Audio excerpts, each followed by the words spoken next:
जय मसीह की। जय मसीह की। जय कभी धीमी नहीं हो सकती। जिस ईश्वर, जिस राजा की जय धीमी है, वो प्रजा अपने राजा से प्यार नहीं करती।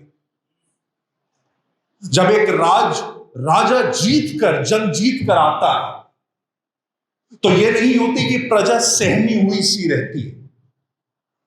चलिए, हम राजाओं को नहीं जानते। एक देश की एक टीम जब कहीं से जीत कर आती है, हम उस टीम के किसी व्यक्ति को शायद जानते भी नहीं, हम किसी व्यक्ति से मिले भी नहीं हैं, लेकिन हम क्या करते हैं? उसके साथ सेलिब्रेट करते हैं, है ना? हमारे यहां तो बहुत क्रेज है। मेरे जो कजन लोग हैं, मेरे भाई लोग हैं, वो क्रिकेट को लेकर बहुत पैशनेट हैं, बहुत जोश में रहते हैं, और दूर दूर तक क्रिकेटर्स से कोई वास्ता नहीं है। लेकिन यकीन मानिए, जब क्रिकेट जीता जाता है तो मेरे मोहल्ले में मुझे पटाखे सुनाई देने लगते हैं। क्यों? क्योंकि हमारा जुड़ाव इस बात से नहीं है कि वो व्यक्ति, वो प्लेयर जीत गया है, पर वो जिसका नाम लेकर खेल रहे हैं वो जीत गया है। आमीन। प्रभु यीशु मसीह जब इस संसार में आया, वो इस बात को लेकर आया कि वो हम सब के नाम पर, हम सब के लिए, हम सब के बिहाफ पर, हम सब के बजाय, जहां पर हमें चढ़ना था, जहां पर हमें हार जाना था, जिस मृत्यु को हमें सह लेना था, प्रभु यीशु मसीह ने उसको खुद पर ले लिया और जीत गया। हालेलुया। तो हम जब जब उस यीशु का नाम लेंगे, जब जब उसकी जय करेंगे, वो जय धीमी नहीं हो सकती।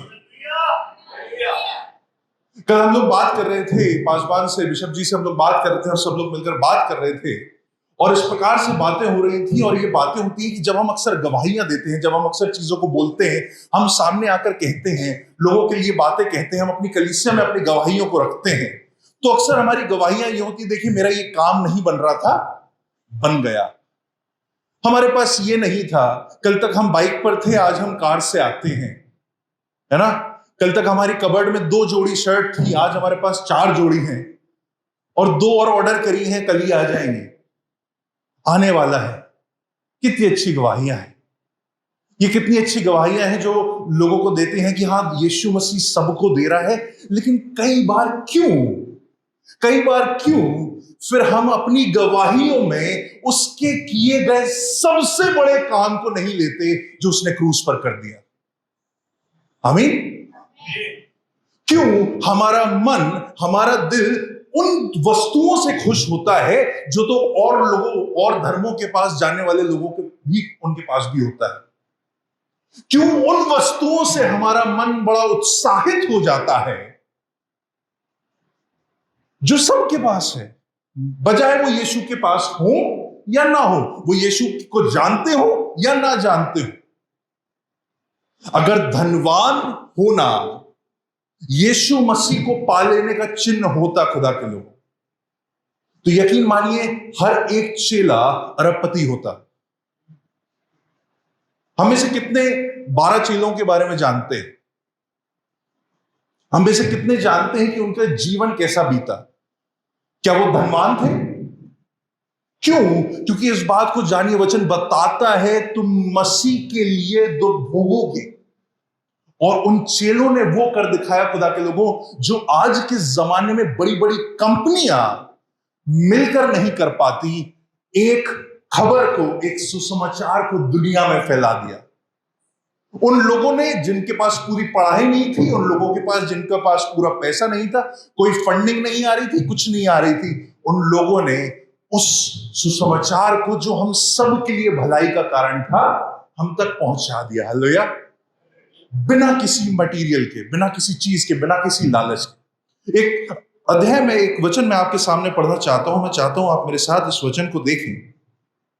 खुदा के लोगों, इब्रानियों की किताब, उसका 13वां अध्याय, और उसमें इस प्रकार से जो इब्रानियों का लिखने वाला है वो बताने लगा, समझाने लगा कि किस प्रकार से एक मसीही जन को अपने जीवन में रहना चाहिए।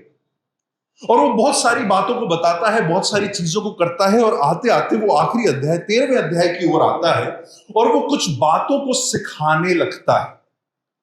कुछ बातों को सिखाने लगता है। 13वें अध्याय में लिखा है, भाईचारे की प्रीति बनी रहे, अतिथि सत्कार करना ना भूलना, क्योंकि इसके द्वारा कुछ लोगों ने अनजाने में स्वर्गदूतों का आदर सत्कार किया है। ये क्या कर रहा है? जो लेखक है वो मसीहों को अच्छा आचरण सिखा रहा है। वो सिखा रहा है कि अब जो तुम मसीह में आ गए हो, अब जो तुम मसीह में हो, तुम्हारा आचरण कैसा होना चाहिए, क्या करना चाहिए। और हम उन कुछ बातों को बताता है। वो कहता है कैसे व्यभिचार नहीं करना है, वो कैसे कहता है कि कैसे विवाह में एक दूसरे के साथ रहना है, कैसे दूसरी स्त्रियों को नहीं देखना है। एक खास बात पर मैं आपका ध्यान ले जाना चाहता हूं। मेरे साथ देखिए, 5वीं आयत यहां पर लिखा हुआ है, गौर से सुनिएगा। तुम्हारा स्वभाव लोभ रहित हो और जो तुम्हारे पास है उसी पर संतोष करो। इंग्लिश में लिखा हुआ है, keep your life free from the love of money. क्या लिखा हुआ है? ये मसीहों से जो विश्वास करते हैं, जो विश्वासी जन है, उसको ये बात बोल रहा है और बहुत मजबूत तरीके से लिख के बोली जा रही है ये बात। इस बात को गौर से सुनिए, keep your life free from the love of money. यानी एक ऐसा प्रेम भी है जो परमेश्वर के अलावा भी किसी चीज से किया जा सकता है। एक ऐसा प्रेम भी है जो परमेश्वर के अलावा किसी और चीज से किया जा सकता है। और खुदा के लोगों, इससे जस्ट पहले व्यभिचार की बात हो रही थी। यदि आप अपनी पत्नी से प्यार करते हैं और आपको किसी और से भी प्यार होने वाली बातें होने लगी हैं, तो यानी कि आप अपनी पत्नी से धोखा कर रहे हैं। अगर किसी और के साथ प्यार करने की बातें उठने लगी हैं, यानी कि आपने जिसके साथ वादा किया था, जिसके साथ रहने का वादा किया था, आप उससे धोखा करने लगे। अपने आप को, अपने स्वभाव को लोभ रहित रखो। तुम्हारा स्वभाव लोभ रहित हो और सुनिएगा, जो तुम्हारे पास है उस पर संतोष करो। अब ये बात सुनने में बहुत अच्छी लगती है खुदा के लोगों को, क्योंकि इस बात को जानिए, ये बात 10 जगह हमें सुनने को मिलती है, पवित्र वचन के अंदर भी और पवित्र वचन के बाहर भी। संतोष करो, कितनी सरल बात है। B satisfied with what you have, B content with what you have. जो है उसमें खुश रहो। ये कितनी सरल बात है जो हमें 10 जगह सुनने को मिलती है। ये कितनी सरल बात है जो हमें 10 लोगों के बीच में सुनने को मिलती है। कई जगहों पर अक्सर हम इस बात को बार बार सुनते रहते हैं, है कि नहीं? लेकिन खुदा के लोगों, परमेश्वर का महान वचन, परमेश्वर का पवित्र वचन बात को यहां तक नहीं छोड़ता है। अब मेरे साथ आगे देखिए, वो सिर्फ ऐसे ही नहीं कह रहा कि संतोष रहो। देखिए क्या लिखा हुआ है, संतोष करो क्योंकि उसने आप ही कहा है, परमेश्वर की बात हो रही है, मैं तुझे कभी ना छोड़ूंगा और ना कभी त्यागूंगा।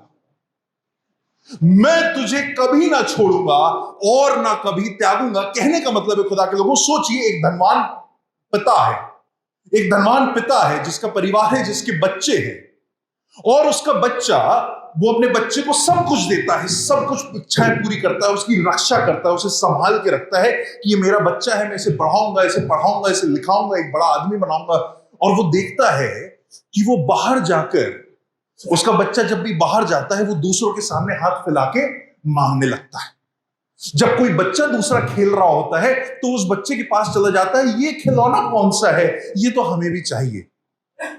आप बताइए, क्या वो पिता खुश होगा? एक पिता जो कोशिश कर रहा है, जिसके जो सामर्थ्य है, जो धनवान है, जो अपने बच्चे को, अपने परिवार को सब कुछ देना जानता है, उसका बच्चा कहीं बाहर जाके लोभी हो रहा है,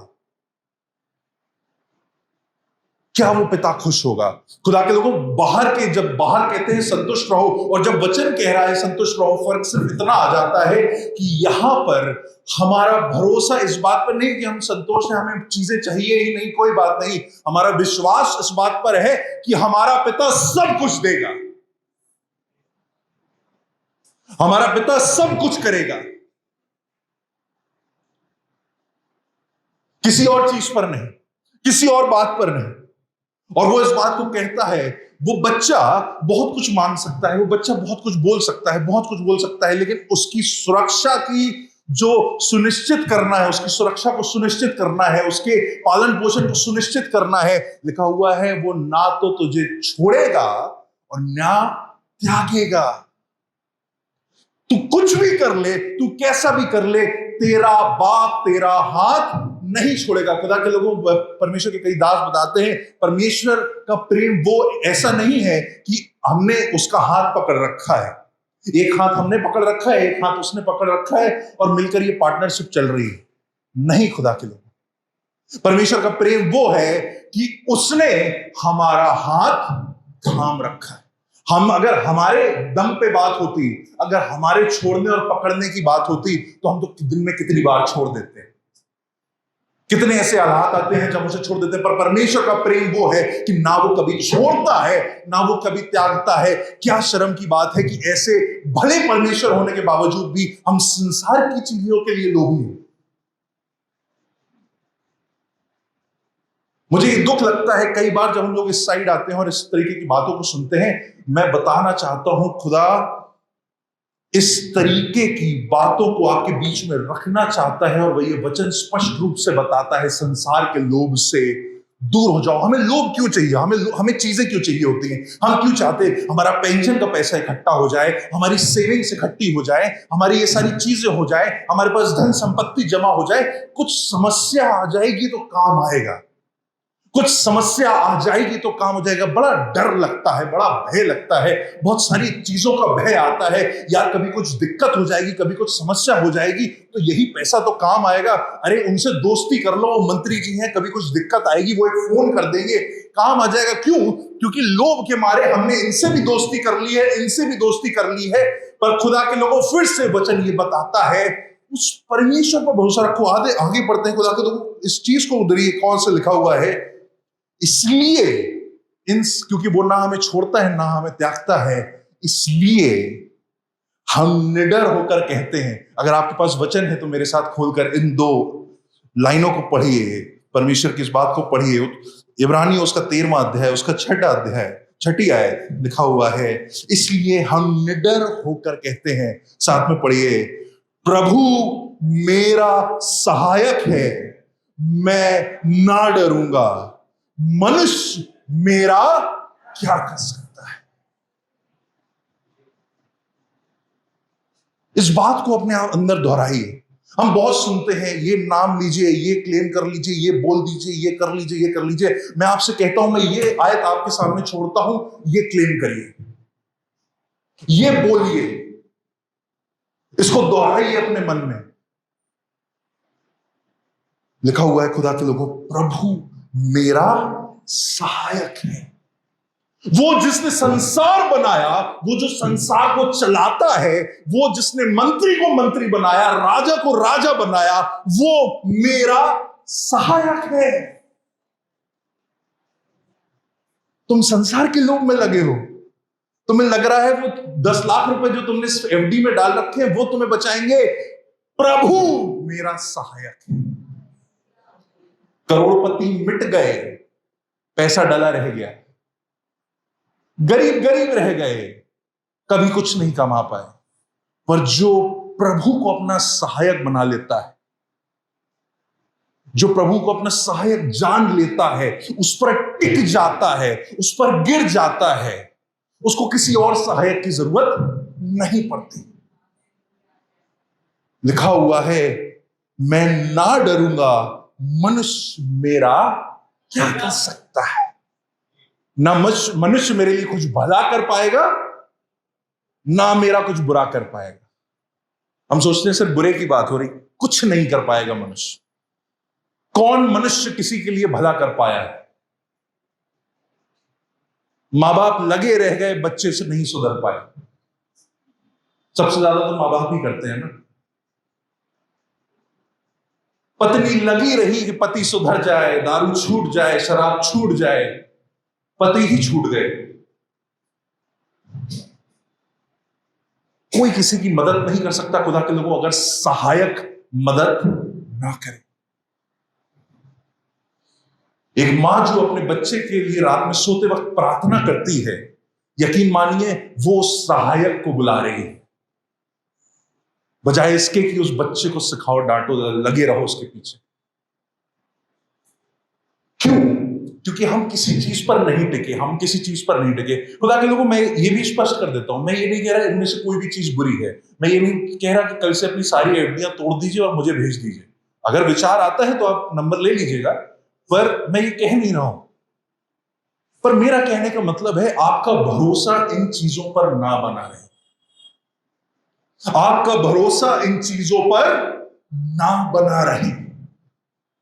फिर से आइए इस बात को देखेंगे और हम इस बात को यही खत्म करेंगे। मैं चाहता हूं एक बार फिर से, हम चाहते हैं कि जब हम यहां से जाते हैं, जब हम इन दिनों को खत्म करते हैं, इन दिनों को समाप्त करते हैं, मीटिंग्स को समाप्त करते हैं, मैं चाहता हूं हमारा भरोसा, हमारा दिल, हमारा मन केवल परमेश्वर की सहायता पर लगा रहे, संसार की सहायता पर नहीं, संसार के लोगों पर नहीं, संसार के धन पर नहीं। इसलिए नहीं कि वहां जाने से वीजा आता है, इसलिए नहीं कि वहां पर डोनेट करने से घर में संपत्ति आती है, इन सब चीजों पर नहीं, लोभ पर नहीं, पर हम बार बार इसको दोहराते रहे, प्रभु मेरा सहायक है, मैं ना डरूंगा, मनुष्य मेरा क्या कर सकता है।